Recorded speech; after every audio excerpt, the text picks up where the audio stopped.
सबसे पहले तो आप लोगों का बहुत शुक्रिया कि आप लोगों को रोज़ ज़हमत देनी पड़ती है, लेकिन झूठ का इतना मुकाबला जारी है हुकूमती तर्जुमानों के दरमियान कि हुकूमती तर्जुमान जो कि किराए के तर्जुमान हैं, क्योंकि अपने तर्जुमान जो हैं उनको अपनी इज़्ज़त बचानी पड़ रही है। हुकूमत के पाकिस्तान तहरीक इंसाफ के अपने तर्जुमान जो उनके चेहरे हैं, जिससे पाकिस्तान तहरीक इंसाफ जानी जाती है, पहचानी जाती है, वो इस वक्त अपनी इज़्ज़तें बचा रहे हैं। और कोई भी वज़ीर जिसका ताल्लुक़ पाकिस्तान तहरीक इंसाफ से हो, लेकिन वो किराए के तर्जुमान जिनको रेंट पे लिया गया है, जिनको हायर किया गया है, उनके दरमियान झूठ का मुकाबला जारी है। इसलिए आपको रोज़ यहाँ ज़हमत देनी पड़ती है, क्योंकि पाकिस्तान की आवाम को हक़ाइक़ से आगाह रखना ऑपोजिशन का काम है और यही मकसद है। आपने देखा कि 4-5 दिन से गद्दारी का लाग अलापा जा रहा है और सुबह दोपहर शाम गद्दारी के मुकदमे, गद्दारी के इल्ज़ामात और फिर उनका दिफा किया जा रहा है। और कल जो गद्दारी का पर्चा बदर रशीद नामी शख्स के नाम पर शाहदरा थाने में दर्ज किया गया, उसमें प्राइम मिनिस्टर आज़ाद कश्मीर फ़ारूक हैदर साहब का नाम दर्ज है। इससे उन्होंने ख़ुद भी ट्वीट की कि इससे हिंदुस्तान में जो भंगड़े डाले जा रहे होंगे, जो मोदी सरकार खुश होगी कि हुकूमत पाकिस्तान ने कश्मीर के प्राइम मिनिस्टर, आज़ाद कश्मीर के प्राइम मिनिस्टर के ऊपर गद्दारी का पर्चा दर्ज कर दिया। और कहते हैं हमने नहीं कराया। सेक्शन 196 CRPC का क्या कहता है कि ट्रीजन, सेडिशन, गद्दारी के पर्चे या प्रोविंशियल गवर्नमेंट या फेडरल गवर्नमेंट के अप्रूवल के बगैर नहीं हो सकते। इसलिए आप इस किस्म की गुफ्तगू से गुरेज करें, लेकिन नहीं कर सकते क्योंकि आप आदत से मजबूर हैं और इमरान साहब का हुक्म है। मगर मैं आज जिस मकसद के लिए आपके सामने खड़ी हूँ वो इससे ज़्यादा संगीन है। और वो कैसे ट्रीज़न है, वो कैसे मुल्क की, पाकिस्तान की रियासत के साथ गद्दारी है, वो कैसे 62-63 का केस बनता है मौजूदा वज़ीर आज़म पे, और कैसे मिस यूज़ ऑफ अथॉरिटी और सरकारी ख़जाने को नुकसान पहुंचाने का केस बनता है, उसके ऊपर मैं बहुत ब्रीफली पाकिस्तान की आवाम को आपके कैमरों के ज़रिए बताना चाहूँगी। और मैं गुजारिश करूँगी मीडिया हाउसेस से भी कि जिस इंटरव्यू का जिक्र मैं अभी करने जा रही हूँ, जो बशीर मेमन साहब FIA के फॉर्मर DG हैं, उनके जो इंकशाफात हैं मौजूदा फाशिस्ट सिलेक्टेड वज़ीर आज़म के बारे में, इन इंकशाफात के बाद वज़ीर आज़म का एक तो ज़हनी मुआयना होना चाहिए, उसके बाद उनके ऊपर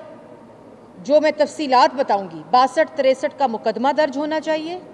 रियासत का गलत इस्तेमाल होना चाहिए, रियासत की ताकत का गलत इस्तेमाल होना चाहिए का मुकदमा होना चाहिए, सरकारी ख़जाने को नुकसान पहुंचाने का मुकदमा होना चाहिए, और उसके बाद मिस यूज़ ऑफ अथॉरिटी का मुकदमा होना चाहिए। बशीर मेमन साहब का इंटरव्यू आया और उन्होंने इंकशाफ किया कि उनको वज़ीर आज़म ने अपने दफ्तर बुलाया जब वो हुकूमत में आए। और ये पिछले DG हैं, ये कोई 10 साल, 15 साल, 20 साल पुराने DG नहीं है, ये जो भी फॉर्मर DG FIA हैं, ये उन्होंने बताया कि उन्होंने वज़ीर आज़म इमरान साहब ने उनको अपने दफ्तर में बुलाया और दफ्तर में बुलाकर उन्होंने कहा कि तुमने कोई केस नहीं बनाया, तुमने ये नहीं किया, तुमने शरीफ फैमिली के बारे में वो नहीं किया, ये नहीं किया, वो नहीं किया। और हमारी तमाम वेबसाइट्स पे ये जो बशीर मेमन साहब का इंटरव्यू है वो अपलोडेड है, आप लोग देख भी सकते हैं, पाकिस्तान की आवाम भी देख सकती है और अभी मीडिया के हजरात भी, मुझे यकीन है कि इस प्रेस कॉन्फ्रेंस के बाद उनको अपनी स्क्रीन्स पर दिखाएंगे। और उन्होंने कहा कि शरीफ ख़ानदान के बारे में पहला सवाल जब उनसे पूछा गया तो उन्होंने कहा कि शरीफ ख़ानदान के बारे में तुमने केस नहीं बनाया, तुमने मरियम नवाज़, शहबाज शरीफ, कैप्टन सफदर, हमज़ा शहबाज और वो जो बेटा है शहबाज शरीफ का, सलमान शहबाज, उसके खिलाफ केस बनाना है। और मैं एक एक करके आपके सामने रखूंगी। सबसे पहले उन्होंने कहा कि नवाज शरीफ और मरियम नवाज और कैप्टन सफदर के खिलाफ टेररिज्म का केस बनाया जाए। और टेररिज्म का केस क्यों बनाया जाए? क्योंकि फर्स्ट लेडी की तस्वीर लीक हो गई थी उस वक़्त और उनको बुलाया गया, उनको कहा गया कि फ़र्स्ट लेडी की तस्वीर लीक हो गई है और उसके ऊपर ये नाम लिए और इनको कहा कि इसके ऊपर टेररिज्म का केस बनाएं। और उन्होंने कहा इसके ऊपर टेररिज्म का केस नहीं बनता क्योंकि इसके अंदर किसी किस्म का एविडेंस नहीं है और ये किस तरह दहशतगर्दी है, ये कहाँ से मैं दहशतगर्दी का केस बनाऊं। और मैं सलाम पेश करती हूँ बशीर मेमन साहब को कि वो इस किस्म की जहनी हालत रखने वाले, धमकाने वाले वज़ीर आज़म को ये जवाब दे रहे थे। दूसरा सवाल किया उनको कि जो शहबाज शरीफ है, हमज़ा शहबाज है और सलमान शहबाज और पूरी शरीफ फैमिली और बिलखसूस शहबाज शरीफ की बेगम के ख़िलाफ़ करप्शन का केस बनाया जाए। और उन्होंने कहा कि ये केस, और 56 कंपनियों को भी उनमें इंक्लूड किया गया, कि उसका अंदर उनका भी नाम डाला जाए। और उन्होंने कहा कि कोई केस नहीं बनता, इस किस्म का कोई केस नहीं बनता। और तीसरी बात उन्होंने कही कि ख्वाजा आसिफ जो तनख्वाह विड्रॉ कर रहे हैं, जिसके ऊपर सुप्रीम कोर्ट का फैसला आ चुका है, उसके ऊपर उनके खिलाफ आर्टिकल 6 का मुकदमा बनाया जाए। ये वज़ीर आज़म पाकिस्तान DGFIA को कह रहा है, ख्वाजा आसिफ के खिलाफ आर्टिकल 6 का मुकदमा बनाया जाए। उसके बाद कहा गया, उन्होंने कहा कि आर्टिकल 6 का मुकदमा मैं वज़ीर दिफा के ख़िलाफ़ कैसे बनाऊं? कोई एविडेंस नहीं है, किसी किस्म का कोई एविडेंस मौजूद नहीं है कि इनके ख़िलाफ़ मैं आर्टिकल 6 का मुकदमा बनाऊं। उसके बाद उन्होंने कहा कि मैंने जब ये कहा कि इस किस्म के मुकदमे नहीं बन सकते और ये पूरी वो इन चीज़ों के, और उन्होंने और भी इंकशाफात किए जो इस इंटरव्यू का हिस्सा हैं, लेकिन जो 4-5 इंकशाफात मैंने आपके सामने रखे, वो क्यों इम्पोर्टेंट है? वो इसलिए इम्पॉर्टेंट है कि जब वज़ीर आज़म अपनी कुर्सी पर बैठा, जो सिलेक्टेड वज़ीर आज़म था, उसने टीम बुलाकर ये नहीं पूछा कि मैं 5.6% पे जो तरक्की है उसको 7% पे कैसे करूं। उसने ये नहीं पूछा कि जो इन्फ्लेशन रेट है वो 3% के ऊपर है, मैं इसको और मज़ीद कम करके 1.5 या 2% पर कैसे लाऊं। उन्होंने ये नहीं पूछा कि 11,000 मेगावाट बिजली जो है वो नवाज शरीफ पाकिस्तान की आवाम को दे गया, तो मैं उसको और सस्ती कैसे करूं या मैं उसको पाकिस्तान की आवाम को उसका फ़ायदा कैसे पहुंचाऊं। उसने ये नहीं पूछा कि जो CPEC मंसूबा चल रहा है, इसको मज़ीद फंडिंग बढ़ाने के लिए, इसकी मज़ीद स्पॉन्सरशिप बढ़ाने के लिए मैं कैसे पाकिस्तान की आवाम को इसका फ़ायदा पहुंचाऊं। उसने ये नहीं पूछा कि मैं पाकिस्तान के नौजवानों को जो यंग प्रोग्राम, जो यूथ प्रोग्राम नवाज शरीफ का है, मैं और कैसे पाकिस्तान के नौजवानों को तरक्की दूँ, पाकिस्तान के नौजवानों को रोज़गार दूँ, पाकिस्तान की आवाम को रोटी दूँ। उसने ये तमाम चीज़ें अपने वज़ीर आज़म की कुर्सी पर बैठने से FIA को DG को बुलाकर कहा, रियासत की ताकत को इस्तेमाल किया, मिस यूज़ ऑफ अथॉरिटी की। और एक और इंकशाफ जो मैं आपके सामने रखना चाहती हूँ, DGFIA ने, बशीर मेमन ने जब उनको ये कहा कि इलेक्ट्रिक के पास 87 बिलियन रुपीज़ हैं जो उनकी तरफ बनते हैं सुई सदन के, और उन्होंने कहा मैंने चिट्ठी लिखी गवर्नमेंट को कि ये 87 बिलियन रुपीज़ जो हैं ये वापस लिए जाएं, तो उन्होंने नाराज़गी का इजहार किया। और उन्होंने कहा कि तुमने ये इंक्वायरी क्यों शुरू की, तुमने क्यों ये गलत काम किया कि तुमने सरकार का 87 बिलियन की बात की कि जो के इलेक्ट्रिक ने देने हैं, उस पे इमरान साहब वज़ीर आज़म ने कहा कि तुमने क्यों ये इंक्वायरी की, तुमने क्यों ये ख़त लिखा, तुमने क्यों ये बात शुरू की। तो सरकारी ख़जाने को नुकसान, मिस यूज़ ऑफ अथॉरिटी, रियासत की ताकत का इस्तेमाल, 87 बिलियन रुपीज़ का नुकसान, सिर्फ एक जो इंक्वायरी FIA इनिशिएट करा चुका था। उन्होंने कहा मेरे पास सबूत मौजूद हैं, उन्होंने कहा मेरे पास सबूत मौजूद हैं कि ये 87 बिलियन पाकिस्तान की हुकूमत का है, सुई सदन ने इसके अंदर इसका पैसा है। जहाँ सबूत मौजूद थे वहाँ कहा इंक्वायरी क्यों शुरू की, और जहाँ DGFIA कह रहा है कि कोई सबूत मौजूद नहीं है कि मैं शहबाज शरीफ, नवाज शरीफ, मरियम नवाज, कैप्टन सफदर, हमज़ा शहबाज सलमान शहबाज शरीफ फैमिली, शहबाज शरीफ की बेगम, एक तरफ अपनी बेगम की तस्वीर लीक होती है तो कहते हैं टेररिज्म का पर्चा दर्ज करो, दूसरी तरफ दूसरों की बेटियों का, दूसरों के घरों की ख़वातीन का नाम लेकर कहते हैं इनके ऊपर मुकदमे दर्ज करो। ये है ज़हनी कैफियत इस मुल्क के वज़ीर आज़म की जो इस वक्त मुल्क पर मुसल्लत है। ये है ज़हनी कैफियत कि कहते हैं कि गद्दारी के पर्चे दर्ज करो। अपने तर्जुमानों को कहते हैं नवाज शरीफ के बारे में इंडियन एजेंट का बयानिया बनाओ, सियासी मुखालफीन के बारे में करप्शन का नैरेटिव बनाओ। और फिर आता है वो किरदार जिसने जब DGFIA ने इनकार किया और उसने कहा कि कोई सबूत नहीं है,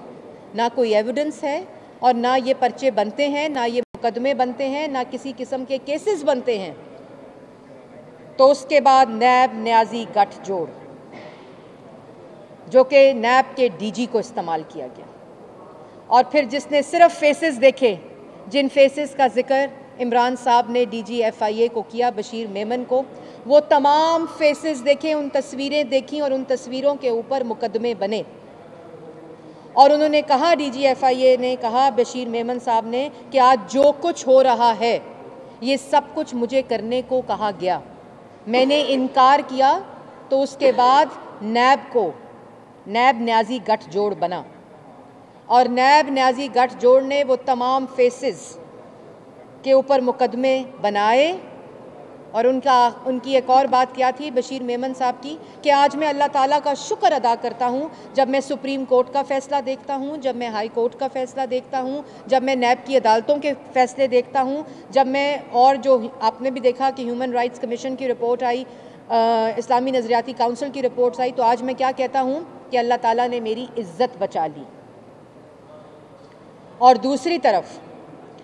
तरफ नैब न्याजी गठजोड़, शहबाज शरीफ के साथ जो आज नैब में हो रहा है,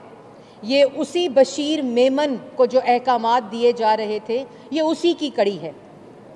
और आज बशीर मेमन साहब जैसे बहुत से अशख़ास को ये हिम्मत मिली है, क्योंकि नवाज शरीफ के ऊपर जो गद्दारी का इल्ज़ाम है वो गद्दारी नहीं है, वो इसी गैर कानूनी रियासत के इस्तेमाल का, आइन की पामाली का, पार्लिमान के लॉकडाउन का, कानून का गलत इस्तेमाल, रियासत का गलत इस्तेमाल, झूठ बोलने का जिक्र है कि किस तरह रियासत के इदारों को इस्तेमाल किया जा रहा है, किस तरह ये अहकामात दिए गए और जब इन अहकामात को नहीं माना गया तो फिर रियासत का इस्तेमाल शुरू हुआ और नैब के DG के ज़रिए ये तमाम अहकामात को कहा गया और उसके बाद ये मुकदमात बने। और ये मुकदमात तो फेस कर लिए मुस्लिम लीग नून ने। जो बशीर मेमन साहब ने आज कहा, जो इंकशाफात बताए, वो मुस्लिम लीग नून मुत्तहदा अपोजिशन पहले दिन से कह रही थी और पाकिस्तान की आवाम को पहले दिन से पता था कि यहाँ फेसेस देखे जा रहे हैं, यहाँ केसेस नहीं देखे जा रहे। हमने ये 2017 से लेकर 2019 तक DGFIA रहे। इन्होंने नहीं कहा कि शाहिद खकान अब्बासी साहब ने, और उस वक़्त तो 3 दफ़ा के मुंतखब वज़ीर आज़म को अकामे की बुनियाद पर अपनी कुर्सी से हटा दिया गया और घर भेज दिया गया। उन्होंने तो नहीं कहा कि आप इन तमाम लोगों के ख़िलाफ़ बशीर मेमन साहब केसेस बनाएं। 23 फॉरेन फंडिंग अकाउंट्स के बारे में बशीर मेमन साहब कहते हैं कि उन्होंने कहा पार्टी फंडिंग के जो केसेस हैं उनको रोक दिया जाए, उन पे इंक्वायरी बंद कर दी जाए। और आज तक मैं पाकिस्तान की आवाम को बताना चाहती हूँ कि आज तक 23 फॉरेन फंडिंग अकाउंट्स में कोई जवाब नहीं। इलेक्शन कमीशन को धमकाया जाता है, इलेक्शन कमीशन को तड़ी लगाई जाती है, DGFIA को कहा जाता है कि बंद करो फंडिंग की इंक्वायरी। ये है वो मयार। अगर ये मदीना की रियासत होती तो आज DGFIA के इंकशाफात के बाद वज़ीर आज़म के ऊपर मुकदमा दर्ज हो चुका होता 62-63 का। रियासत के इस्तेमाल का, मिस यूज़ ऑफ अथॉरिटी का, सरकारी ख़जाने को नुकसान पहुंचाने का, झूठ बोलने का, ये मुकदमा दर्ज हो चुका होता। और आज अगर इमरान साहब रियासत मदीना होती तो आप इस्तीफ़ा दे चुके होते इस इंकशाफ के बाद। और एक पूरा ऑन स्लॉट इमरान साहब बतौर वज़ीर आज़म 3 दफ़ा के मुंतखब वज़ीर आज़म के ख़िलाफ़ कुर्सी में आने से पहले अंपायर की उंगली का इंतज़ार करते हुए धरने की साजिश की। उसके बाद जब वज़ीर आज़म की कुर्सी पर बैठे तो अदारों को धमकाया, अदारों को कहा, अपनी अथॉरिटी को इस्तेमाल करते हुए कहा कि 3 दफ़ा के मुंतखब वज़ीर आज़म के घर वालों पे, शरीफ फैमिली पे, मुस्लिम लीग नून के लोगों पर पर्चे करो, मुकदमे करो। ये है हकीकत। और मैं पाकिस्तान की आवाम को आखिर में एक बात बताना चाहती हूँ, ये लोग जो इस जहनीत के मालिक हैं, ये लोग जो अदारों को मुतनाज़ा करते हैं, ये लोग जो इमरान साहब की शक्ल में इस वक्त मुसल्लत हैं, जिनकी ज़हनी कैफियत हर रोज़ अयां होती है, इस फाशिज़म का, इस रियासत के इस्तेमाल का, ये आपको रिलीफ नहीं देते, ये आपको रिलीफ नहीं दे सकते। ना इनमें अहलियत है, ना इनकी नीयत है, ना इनकी अंदर काबिलियत है। ये आपको नहीं दे सकते क्योंकि इनका मकसद ये नहीं है। ये इस मकसद के लिए इस कुर्सी पर नहीं बिठाए गए। ये इस कुर्सी पर बैठे हैं सिर्फ सियासी इंतकाम लेने के लिए, सिर्फ लोगों को जेलों में डालने के लिए, लोगों पे झूठे मुकदमे बनाने के लिए, लोगों के ऊपर इस लेवल के जब करप्शन नहीं मिली, जब किसी किस्म का और कोई इल्ज़ाम नहीं साबित हो सका तो गद्दारी के पर्चे बनाओ। और मैं पाकिस्तान तहरीक इंसाफ के कारकुनों को भी शर्म दिलाना चाहती हूँ। मैं उनको भी बात बताना चाहती हूँ कि जिस कारकुन को इस्तेमाल किया गया वो आज गायब है अपने घर से, उसको उठा लिया गया है, उसको मिसिंग पर्सन कर दिया गया है। उसको इस्तेमाल करके, उसका नाम इस्तेमाल करके, इस पर्चे के अंदर उसका नाम डालकर कहते हैं हमारा ताल्लुक ही नहीं है, हमें पता ही नहीं है। इसलिए पाकिस्तान तहरीक इंसाफ के कारकुनान, मुझे आपके साथ हमदर्दी है, मुझे आपके साथ मैं इजहार हमदर्दी ही कर सकती हूँ कि ये है आपकी क़यादत का हाल कि आज 4 प्रेस कॉन्फ्रेंस ये हो रही हैं, 4 प्रेस कॉन्फ्रेंस ये हो रही हैं कि हमारा ताल्लुक ही नहीं, हमें पता ही नहीं कौन है। और ये जो मीडिया हजरात, ये जो बशीर मेमन साहब का मैंने इंटरव्यू के खदोखाल आपको बताए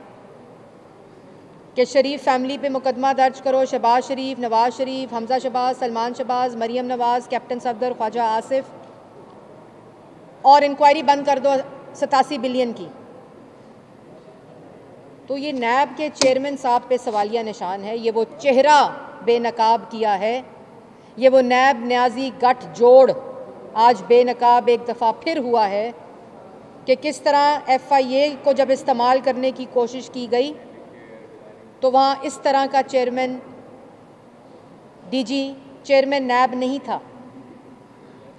वहाँ कोई ज़मीर वाला बैठा था। और 2.5 साल से चेयरमैन नैब को इस्तेमाल करके, नैब के अदारे को इस्तेमाल करके जिस किस्म का, ये नहीं कहता, ये है कि ये सियासी इंतकाम, ये खाली सियासी इंतकाम नहीं है जो मैं आज आपके सामने रख रही हूँ। ये मिस यूज़ ऑफ अथॉरिटी है, ये 62-63 है, ये रियासत की ताकत का गलत इस्तेमाल है, ये सरकारी ख़जाने को नुकसान है। और झूठ बोलकर अदारों को धमकाया जाता है, उनको मिस यूज़ ऑफ अथॉरिटी के साथ इस किस्म के केसेस बनाने का ये पूरा एक नैरेटिव और बयानिया किया जाता है। इसलिए इमरान साहब आपको FIA के DG बशीर मेमन के सवालात का जवाब देने से पहले इस्तीफ़ा देना चाहिए। इमरान साहब पे 62-63 का मुकदमा दर्ज होना चाहिए। और मैं साथ साथ ये भी कहना चाहती हूँ कि बशीर मेमन साहब को सिक्योरिटी मुहैया करनी चाहिए, क्योंकि जिस किस्म का माइंडसेट इस वक्त मुल्क पर मुसल्लत है, जिस किस्म के इमरान साहब की जहनीत है, जिस किस्म का फाशिज्म इस वक्त मुल्क के ऊपर मुसल्लत है, बशीर मेमन साहब को फौरी तौर पर सिक्योरिटी मुहैया की जाए। क्योंकि इस इंटरव्यू के बाद किस हद तक इमरान साहब जा सकते हैं, जो एक तस्वीर लीक होने पर टेररिज्म का केस बनाने का हुक्म देते हैं, उनसे कुछ भी एक्सपेक्ट किया जा सकता है। जो आज़ाद कश्मीर के वज़ीर आज़म पर गद्दारी का पर्चा बनाने का हुक्म देते हैं, फिर कहते हैं पता नहीं कि कैसे दर्ज हो गया, कुछ समझ नहीं आई डॉलर प्राइस कैसे नीचे हो गई, टीवी पे देखा था, कैसे पता चला कि मुल्क की मईशत जो है वो -0.4% हो गई, टीवी पे नज़र आया था इमरान साहब को। महंगाई जो है वो 14% पे चली गई, टीवी पे पता चला वज़ीर आज़म को। 3 दफ़ा के मुंतखब वज़ीर आज़म के ऊपर अपने कारकुन को इस्तेमाल करके गद्दारी का पर्चा कराया गया, पता ही नहीं चला, टीवी पे पता चला कि गद्दारी का पर्चा हो गया। ये किसको बेवकूफ़ बनाते हैं, किसको बेवकूफ़ समझते हैं? ये अपना मजाक उड़ाते हैं इस तरह की गुफ्तगू करके, लेकिन मजाक और इज़्ज़त का भरम उसको होता है जिसकी कोई इज़्ज़त हो, जिसको इज़्ज़त का पता ही ना हो, जिसको चार दीवारी का पता ना हो, जिसको दूसरों की बेटियों बहनों, मैं और पर्सनल नहीं होना चाहती क्योंकि हमारे कायदीन ने हमें ये नहीं बताया, लेकिन इन इंकशाफात के बाद कोई जवाज़ नहीं है कि नैब में जितने केसेस चल रहे हैं, सबसे पहले इन इंकशाफात के बाद शहबाज शरीफ को रिहा करना चाहिए। हमारे 3 मुतालबे हैं। बशीर मेमन साहब के इंकशाफात आने के बाद, जिसमें उन्होंने ये साबित किया हर बात से कि इमरान साहब ने मिसयूज़ ऑफ अथॉरिटी की है, रियासत की ताकत का गलत इस्तेमाल किया है, सरकारी ख़जाने को नुकसान पहुंचाया है और अदारे को इस्तेमाल और धमका कर, झूठ बोलकर सियासी मुखालफीन के ऊपर मुकदमा दर्ज कराने के लिए कहा। अपने ऑफिस में वज़ीर आज़म के ऑफिस को इस्तेमाल करके इमरान साहब मुस्तफ़ी हों, इमरान साहब पे 62-63 का मुकदमा दर्ज हो, शहबाज शरीफ और हमज़ा शहबाज को रिहा किया जाए फौरी तौर के ऊपर, क्योंकि ये तमाम मुकदमात की असलियत पाकिस्तान की आवाम के सामने नैब न्याजी गठजोड़ का चेहरा आया हो चुका है, जिसका जिक्र पहले हम करते थे, अब सरकारी अफसरान कर रहे हैं, अब सुप्रीम कोर्ट कर रही है, अब हाई कोर्ट्स कर रही हैं, अब इस्लामी नज़रियाती काउंसिल कर रही है, अब ह्यूमन राइट्स वॉच कर रही है। इसलिए ये मुतालबात हमारे फौरी तौर पर मुकम्मल हों, वरना पाकिस्तान डेमोक्रेटिक मूवमेंट, जिसकी वजह से ज़हनी कैफियत, बुखलाहट का शिकार और टांगें कांप रही हैं। पहला जलसा और जलसों का प्लान आपके सामने है। 4 महीने बाद तो आपने जाना है, और ये जो किराए के तर्जुमान हैं अपना सामान तैयार कर लें, क्योंकि इनके तो अब जो हरकत हैं और जो इनके बयानात हैं वो जाहिर करते हैं कि ये घर जा रहे हैं। लेकिन मेरी इमरान साहब से भी गुजारिश है कि अगर वो जो यूनिवर्सिटी बनानी थी ना, पीएम हाउस, जहाँ 55 रुपए के हेलीकॉप्टर से आते थे, उसमें उस पीएम हाउस में जहाँ यूनिवर्सिटी तो नहीं बनी, लेकिन आपका सामान पड़ा है, जहाँ छुपकर आप रातों को रहते भी हैं, वहाँ से वो सामान उठा लें, क्योंकि 4 महीने के बाद घर जाने का वक्त हुआ जाता है और घबराने का वक्त शुरू हो चुका है। बहुत शुक्रिया। मैडम ये बताइएगा कि पाकिस्तान डेमोक्रेटिक मूवमेंट के जो ओहदे तकसीम किए गए हैं, जिस तरह मौलाना फजलुर रहमान सदर हैं और शायद खान अब्बासी जनरल सेक्रेटरी, क्या ये ओहदे जो है रोटेट होते रहेंगे? और दूसरा, अभी से खबरें चल रही हैं कि मुतहदा अपोजिशन की जो जमातें हैं इनमें इख्तलाफात हो गए। आपने जलसों के हवाले से खुद बात की, तारीख जो है वो चेंज हो गई है, इस हवाले से बताइएगा। लेकिन पहले बताइएगा क्या ओहदे चेंज होते रहेंगे? जी, मैं बिल्कुल उस मीटिंग में भी थी मौजूद, कल जो मीटिंग हुई, और ये जो स्ट्रक्चर दिया है पाकिस्तान डेमोक्रेटिक मूवमेंट का, ये अनाउंस भी हो गया है कि इसके कौन प्रेसिडेंट होंगे। मौलाना साहब का पहले अनाउंस हुआ था, शायद खान अब्बासी साहब सेक्रेटरी जनरल होंगे, और पूरा एक स्ट्रक्चर है। इफ्तिखार साहब जो हैं वो इंफॉर्मेशन के सेक्रेटरी होंगे। तो ये ओहदे तो मौजूद हैं। जो ओहदा है सदर का पाकिस्तान डेमोक्रेटिक मूवमेंट का, उसको वो अगले एजेंडे में है और उसके ऊपर अगले एजेंडे के अंदर बात होगी, क्योंकि कल का एजेंडा जो था वो इस स्ट्रक्चर पे था और पूरा जो प्लान है पाकिस्तान डेमोक्रेटिक मूवमेंट का, जिसमें तमाम पार्टीज़ के मरकज़ी जलसे PDM के और फिर जो पार्टीज़ के अपने जलसे वर्कर कन्वेंशंस हैं, उसको एक ढांचा दिया गया है और उन जलसों की तारीख भी का ऐलान भी हुआ है और इंशाअल्लाह उसके मुताबिक काम होगा। और यही वो वजह है क्योंकि हमारा मकसद अगर किसी किस्म का जो सियासी मुखालफिन के ख़िलाफ़ इंतकाम होता तो शायद ख़ाक़ान अब्बासी साहब और नवाज़ शरीफ साहब भी बशीर मेमन को इंस्ट्रक्शन दे सकते थे। हमारा इस वक्त का मकसद पाकिस्तान डेमोक्रेटिक मूवमेंट का है, एक तो आइन के अंदर जो हदूद का तयन हो चुका है और पार्लिमान का जो किरदार है, और सबसे बड़ा मकसद जो सबसे बड़ी प्रायोरिटी है मुल्क की हिफाजत करना, आवाम को रोज़गार, आवाम की मईशत, पाकिस्तान के आवाम के जो इस वक्त महंगाई और बेरोज़गारी का आलम है, जो इस वक्त हर घर में इस वक्त जो मुश्किलात हैं, चाहे वो रेडी वाला हो, चाहे वो मिडिल क्लास हो, चाहे वो तनख्वाहदार मुलाजिम हो, चाहे वो बिजनेसमैन हो, कोई भी तबका इस वक्त इनकी नालायकी और नाअहली की वजह से जो सज़ा काट रहा है, उस सज़ा से पाकिस्तान की आवाम को रिहा कराना है। ये मकसद है पाकिस्तान डेमोक्रेटिक मूवमेंट का और यही वो बात है जो नवाज़ शरीफ साहब ने अपनी तकारीर में भी की, जिसकी तकलीफ़ में मुब्तला इस वक्त पूरी काबीना है। और एक और बात मैं कहना चाहती हूँ, इस वक्त काबीना का इजलास जारी है और जिसमें बशीर मेमन साहब का इंटरव्यू डिस्कस हो रहा है और वो जो बदर रशीद साहब हैं जिनको इस्तेमाल किया गया वो डिस्कस हो रहा है। इस वक्त भी बिजली को महंगा करना डिस्कस हो रहा है, इस वक्त भी गैस को महंगा करना डिस्कस हो रहा है। आज भी सियासी मुखालफिन को किस जेल में डालना है, शहबाज शरीफ को रोटी टेबल पे देनी है कि ज़मीन पर देनी है, काबीना में ये डिस्कस हो रहा है। शहबाज शरीफ को नमाज के लिए कुर्सी देनी है या नहीं देनी है, आज ये काबीना में डिस्कस हो रहा है। शहबाज शरीफ को कुर्सी का सहारा लेने देना है कि कुर्सी का सहारा नहीं लेने देना है, ये डिस्कस हो रहा है। तो ये काबीना जो है ये इस वक्त वो टोला है जो इस वक्त मुसल्लत है, जिनका मकसद इस वक्त भी ये है कि शहबाज शरीफ को नैब की कस्टडी में किन हालात में रखा जाए। लेकिन शहबाज शरीफ सदर पाकिस्तान मुस्लिम लीग नून ना इन हरकतों से, ना इन होछे हथकंडों से, ना इस बिहेवियर से, ना इस किस्म के जो हालात हैं उनसे घबराने वाले नहीं, क्योंकि आप ही की तरह का जहनियत वाला आमिर परवेज़ मुशर्रफ की जेल शहबाज शरीफ काट चुका है। बशीर मेमन जो हैं उन्होंने ही जाली अकाउंट्स का केस बनाया था, एक ये बता दें कि क्या वो सही था? दूसरी बात, मौलाना फजल रहमान के हवाले से नून लीग का अब तक जो मौक़िफ़ सामने आ रहा है कि इस तहरीक को कंटिन्यू रखने के लिए मौलाना फजल रहमान ही बेहतर तौर पर उम्मीदवार हैं और इन्हीं को कंटिन्यू करना चाहिए। देखिए, फ़ॉरेन फंडिंग केस, मैं तो इलेक्शन कमीशन को भी ये कहना चाहती हूँ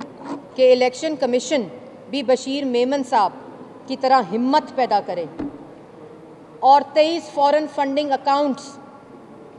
का जवाब इमरान साहब को दे और इमरान साहब को बताए कि 23 फ़ॉरेन फंडिंग अकाउंट्स के ऊपर जो आप धमका रहे हैं मैं वो नहीं मानूंगा। जो आप कह रहे हैं कि इस इंक्वायरी को पब्लिक ना किया जाए, इमरान साहब 23 फ़ॉरेन फंडिंग अकाउंट्स की इमरान साहब की दरख्वास्त है इलेक्शन कमीशन में कि ये प्राइवेट रखा जाए, इसको अवाम को ना बताया जाए कि मैंने 23 फ़ॉरेन फंडिंग बेनामी इलीगल अकाउंट से मुल्क में पैसा मंगवा कर किधर से मंगवाया, मैं उसकी भी तफसील में नहीं जाना चाहती।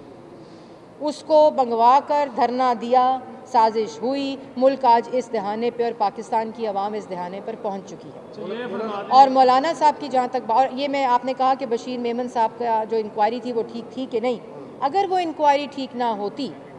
तो उनको धमकाकर बुलाकर वज़ीर आज़म के कमरे में ये ना कहा जाता कि 23 फ़ॉरेन फंडिंग और पार्टी फंडिंग अकाउंट्स की इंक्वायरी को बंद करो। तो कहा जाता है नवाज़ शरीफ की तरह, जिसने सुप्रीम कोर्ट को ख़त लिखा था कि पैनमा की इंक्वायरी शुरू करें, जब इमरान साहब की पटिशन को डस्टबिन में फेंक दिया गया था तो नवाज़ शरीफ ने ये कहा था कि इस इंक्वायरी को शुरू करें। इमरान साहब की तरह नहीं कि FIA को DG को वज़ीर आज़म के घर पर बुलाकर कहते हैं कि इस इंक्वायरी को बंद करो। जज अरशद मलिक को कहते हैं कि हमारे पास तुम्हारी वीडियो मौजूद है, फ़ैसला नवाज़ शरीफ के ख़िलाफ़ दो। ये सारी चीज़ें जो हैं ये पाकिस्तान की आवाम जानती है। मौलाना साहब की जहाँ तक बात है, मौलाना साहब तमाम पार्टीज़ के मुत्तफ़िक़ा यूनैनिमस पाकिस्तान डेमोक्रेटिक मूवमेंट के सदर हैं और उनकी अहमियत जो है वो उनका नाम सुनने से ज़राए से ख़बर देते हैं कि मौलाना फजलुर रहमान साहब के ख़िलाफ़ नैब का मुकदमा शुरू हो गया। मौलाना साहब कहते हैं मैं आ रहा हूँ 1 अक्टूबर को, फिर एक फॉर्मल प्रेस रिलीज़ देते हैं। फिर भी ज़राए से ख़बर देनी थी ना, डर क्यों गए? फिर एक फॉर्मल प्रेस रिलीज़ देता है नैब और क्या कहता है, हमने मौलाना साहब के बारे में कोई केस नहीं शुरू किया, कोई इंक्वायरी शुरू नहीं की। तो मौलाना साहब का जो एक सियासी कद है, सियासी वक़ार है, उनकी जो पाकिस्तान डेमोक्रेटिक मूवमेंट के बतौर सदर उनकी जो अहमियत है वो वज़रा की ज़हनी कैफियत और इमरान साहब की ज़हनी कैफियत से आया है। आखिरी सवाल ये है कि आपने बोला इमरान खान के हवाले से पिछले लेवल का इंटरव्यू का हवाला किया, रियासत मुखालिफ सरगर्मियाँ 62-63 झूठ बोलना, तो क्या PDM इमरान खान के खिलाफ स्पीकर के पास पहले का रेफरेंस दायर करेगी? बिल्कुल जी, ये इंटरव्यू इसके ऊपर प्रेस कॉन्फ्रेंस करने का मकसद भी ये था कि ये इंटरव्यू जो है ये एक आम इंटरव्यू नहीं है। ये इंटरव्यू मुल्क के वज़ीर आज़म के बारे में इंकशाफात करता है और किस तरह उसने रियासत की ताकत को इस्तेमाल किया, किस तरह उसने अपनी मिस यूज़ ऑफ अथॉरिटी इख्तियारात का इस्तेमाल गलत किया और किस तरह उसने एक इंस्टीट्यूशन को, अदारे को बुलाकर कहा कि मेरे सियासी मुखालफिन का नाम ले लेकर कहा कि इसके ख़िलाफ़ मुकदमा दर्ज करो, इनके ख़िलाफ़ मुकदमे बनाओ। और फिर जो 87 बिलियन का केस है के इलेक्ट्रिक का, कहा इंक्वायरी बंद करो, अपनी पार्टी फंडिंग की इंक्वायरी बंद करो। तो इसके ऊपर जो कानूनी,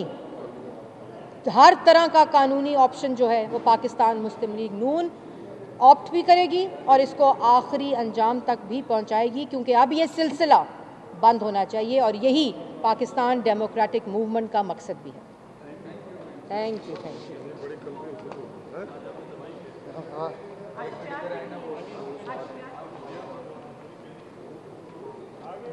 अस्सलामुअलैकुम, मैंने आप वाले टिकट डाले सर, मैं क्या ज़्यादा आ रहे हैं सर,